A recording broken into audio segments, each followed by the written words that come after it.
வணக்கம் மாணவர்களே. இன்றைய 10ஆம் வகுப்பு கணக்கு பாடத்தில் இயல் 2 எண்களும் தொடர் வரிசைகளும் பார்க்க போகிறோம். இந்த அமர்வில் எடுத்துக்காட்டு 2இல் 39க்கான ஒரு எளிய முறை தீர்வு ஒன்றினை பார்க்க போகிறோம். முதல்ல கணக்கை வாசிப்போம்.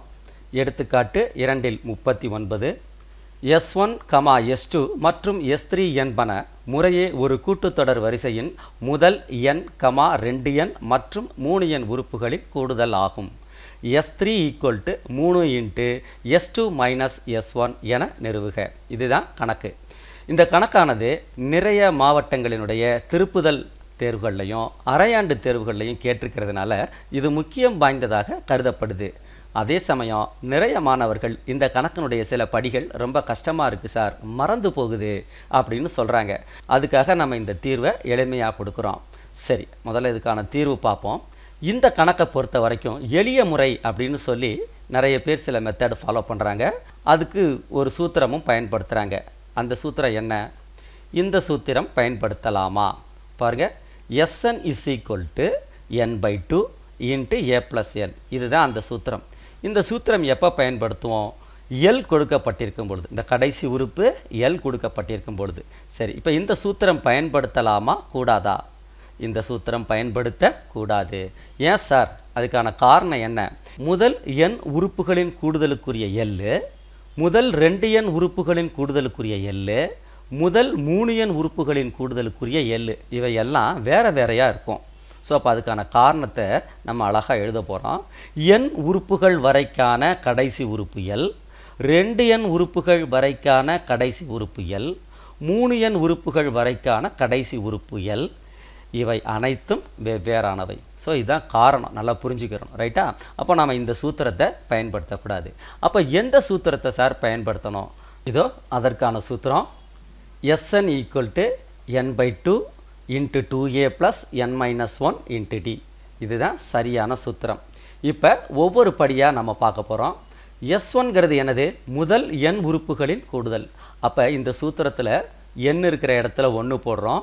அப்போ நமக்கு என்ன கிடைக்குது? S1ங்கிறது n/2 × 2a + n - 1 × d. இந்த இடத்துல n இருக்கு இல்லையா, இந்த இடத்துல 1, இது S1 குறிக்குது. எந்த மாற்றமும் நம்ம பண்ணலை, அதே சூத்திரத்தை அப்படியே எழுதியிருக்கோம். ரைட். அடுத்தாப்பில் இதை நம்ம என்னென்னு வைக்கிறோம்னா சமன்பாடு 1 அப்படின்னு வச்சுக்கிறோம். ரைட். S2 அப்படிங்கிறது என்ன சார்? S2ங்கிறது 2 எண் உறுப்புகளின் கூடுதல். அப்போ n இருக்கிற இடத்துல எல்லாம் என்ன போட போகிறேன்? 2 எண் போட போகிறேன். போடுவோமா? அப்போ 2n/2 × 2a + 2n - 1 × d. இதை ரெண்டாவது சமன்பாடுன்னு வைக்க போகிறது இல்லை. இதில் நம்ம ஒரு சின்ன வேலை பண்ண போகிறோம்.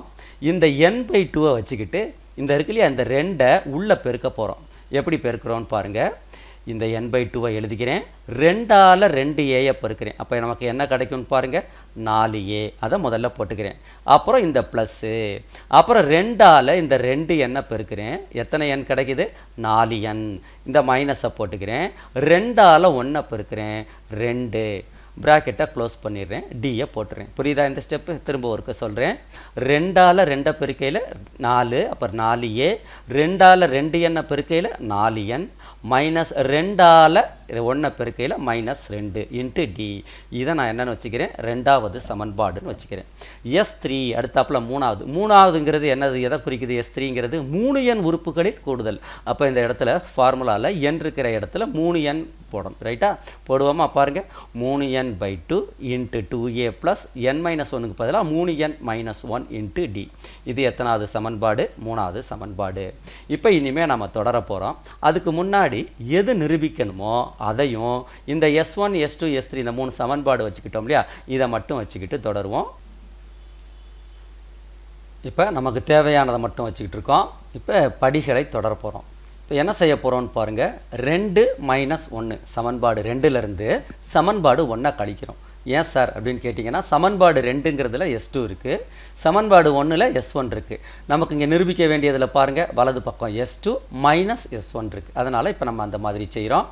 இப்போ எழுதிக்கிறேன். S2 - S1 = S2க்கு பதிலாக இந்த n/2 × 4a + 4n - 2 × t இருக்கு இல்லையா, அதை அப்படியே எழுதிக்கிறேன். மைனஸ் S1க்கு பதிலாக n/2 × 2a + n - 1 × d இருக்கு இல்லையா, இதை நான் எழுதிக்கிறேன். சரிதானா? ரைட். இப்போ அடுத்த step S2 minus S1 equal to இந்த n/2 ரெண்டுலையுமே பொதுவாக இருக்குது இல்லையா, அதை எடுத்துக்கிறோம் n/2. அடுத்த ஸ்டெப்பு பாருங்கள், ப்ராக்கெட் போட்டுட்டு இந்த 4a இருந்து 2a நம்ம கழிக்கிறோம். அப்போ தனியாக ரஃபாக அதை செஞ்சு காட்டுவோம். 4a மைனஸ் 2a, 4a போட்டுக்கிறேன், 2a போட்டுக்கிறேன். இப்போ கழித்து காட்டுறேன். 4a 2a போனால் 2a, அதை நான் இங்கே எழுதிக்கிறேன். சரியா? அடுத்த ஸ்டெப்பு என்ன செய்கிறோன்னு பாருங்கள், இந்த ப்ளஸ்ஸை அப்படியே இறக்கிக்கிறோம். அடுத்து 4n இந்த ஒரு எண்ணை கழிக்கிறோம். அப்போ என்ன ஆகுன்னு பாருங்கள், 4n 1n போட்டுக்கிறேன், மைனஸ் போடுறேன். 4n ஒரு n போனால் 3n. ஸோ அப்போ ப்ராக்கெட் போட்டு இந்த 3n போட்டுக்கிறேன். அடுத்த ஸ்டெப்பு ரொம்ப கவனமாக இருங்க. இங்கே -2 இருக்குது, இங்கே -1 இருக்குது, நடுவில் என்ன இருக்குது, மைனஸ் இருக்குது. அப்போ மைனஸ் ஆஃப் மைனஸ் என்னன்னு ஆயிரும், ப்ளஸ்ன்னு ஆயிரும். ஸோ -2 இந்த மைனஸ் ஆஃப் மைனஸ் ப்ளஸ்ன்னு ஆகிறதுனால +1ன்னு போட்டுக்கிறேன். இப்போ இதற்கான விடை -1. அதை நான் இங்கே எழுதுகிறேன், -1ன்னு எழுதி ப்ராக்கெட் போட்டுக்கிறேன். இந்த டியை அப்படியே எழுதிடுறேன். சரிதானா? இப்போ அடுத்த ஸ்டெப்பில் இருபுறமும் 3ஆல் பெருக்க போகிறேன். இந்த ரெண்டு சமன்பாட்டினுடைய இருபுறமும் எதால் பெருக்க போகிறோம், 3ஆல். அப்போ என்ன கிடைக்கும்னு பாருங்கள், இடது பக்கத்தில் 3 × S2 minus S1 equal to இதை 3ஆல் பெருக்கையில் 3n/2 × 2a plus 3n - 1 × d, இது அப்படியே கிடச்சிரும். சரியா? ரைட்டு. இப்போ கவனிங்க, இந்த 3n/2 × 2a plus 3n - 1 × d இது எங்கேயோ பார்த்த மாதிரியே இருக்கே. பாருங்கள், 3வது சமன்பாட்டில் இருக்குது. அப்போ இதுக்கு பதிலாக நம்ம என்ன போட்டுக்கலாம், S3 போட்டுக்கலாம். அப்போ நான் திரும்ப எப்படி எழுதுறேன்னு பாருங்கள், 3 × S2 minus S1 equal to இதுக்கு பதிலாக நான் என்ன போடுறேன் பாருங்கள், S3. நம்ம நிரூபிக்க வேண்டியது அதே தானே. நம்ம வலது பக்கத்தை எடுத்துக்கிட்டு இருக்கோம், இடது பக்கத்தில் உள்ள S3ன்னு கொண்டு வந்துட்டோம். நிறுவப்பட்டது. எழுதிடலாமா? சரி, இது ரொம்ப ஈஸியான ஒரு முறை. இப்போ இந்த தீர்வை நான் மறுபடியும் மீண்டும் முதல்ல இருந்து சொல்கிறேன். இப்போ நல்லா கவனிச்சுங்க. இதுக்கான சரியான சூத்திரம் எழுதணும். n/2 × 2a plus n - 1 × d. S1ங்கிறது அப்படியே எழுதுகிறோம், n/2 × 2a plus n - 1 × d. S2ல ஒரு சிறு மாற்றம், அந்த 2n இருக்கு இல்லையா, அந்த 2ஐ தூக்கி உள்ளே பெருக்கிடுறோம். எல்லாத்துலேயும் பெருக்கி ஒரு சமன்பாடு கொண்டு வர்றோம். S3ல n-க்கு பதிலாக 3n போட்டு அப்படியே வச்சுருக்கோம், எந்த மாற்றமும் இல்லை. அடுத்தாப்பில் என்ன செய்கிறோம்னா 2 - 1 S2 மைனஸ் S1 என்னன்னு பார்க்குறோம். இந்த S2க்கான மதிப்பை எழுதி -S1க்கான மதிப்பை எழுதுகிறேன். அடுத்தாப்பில் S2 மைனஸ் S1ல் n/2 பொதுவாக எடுத்து ஒவ்வொன்றையும் கழித்து காட்டுறேன். பாருங்கள், 4a அப்புறம் 2a, 4n 1n, -2 +1, இந்த மட்டும் -2 மைனஸ் ஆஃப் மைனஸ் +1. இதற்கான விடைகளை இங்கே நான் எழுதுகிறேன்.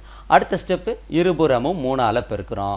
3ஆல் பெருக்கையில் இங்கே 3 × S2 மைனஸ் S1, இது எத்தனை ஆகுது, 3n/2 × 2a plus 3n - 1 × d ஆகுது. சரிதானா? இப்போ 3 × S2 minus S1 equal to இதுக்கு பதிலாக என்ன போட்டுக்கலாம், S3ன்னு போட்டுக்கலாம். நம்ம என்ன நிரூபிக்கணுமோ அதை நிரூபிச்சாச்சு. மாணவ செல்வங்களே, இந்த தீர்வு முறை உங்களுக்கு ரொம்ப எளிமையானதாக இருந்திருக்கும் நினைக்கிறேன். நீங்களே ஒரு முறை இந்த தீர்வை எழுதி பாருங்கள். வாழ்த்துகள்.